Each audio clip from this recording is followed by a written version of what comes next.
Luke 6:37. Do not judge, and you will not be judged. Do not condemn, and you will not be condemned. Forgive, and you will be forgiven.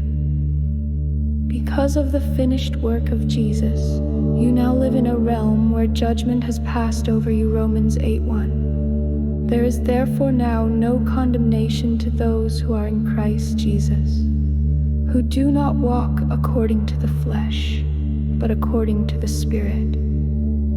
You are not called to be a judge, you're called to be a channel of grace. Making amends means walking in the same Spirit, refusing to hold others in condemnation, just as God refused to hold your sins against you. When you release others, you release yourself. Grace doesn't deny justice, it fulfills it at the cross. You're free to forgive because Christ forgave you eternally and completely. Now mercy is your new normal.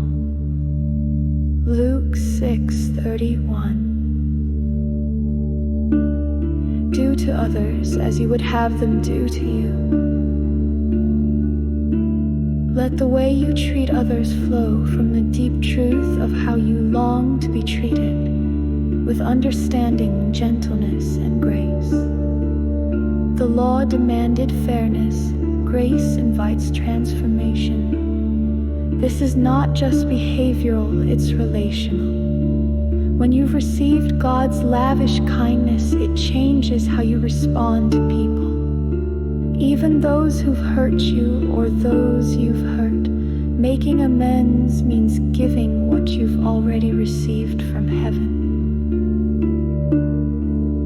We love because He first loved us. We do unto others not to earn righteousness, but because His righteousness is already alive in us. Hebrews 10:24. Let us consider how we may spur one another on toward love and good deeds. Let us intentionally look for ways to stir each other toward the fruit of love, not religious obligation, but the overflow of Christ within us. Good works don't earn grace, they're the result of it.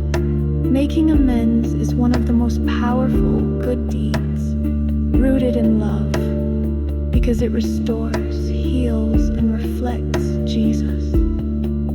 We don't stir each other up by pressure or shame, but by pointing to Jesus, the one who first loved us and gave Himself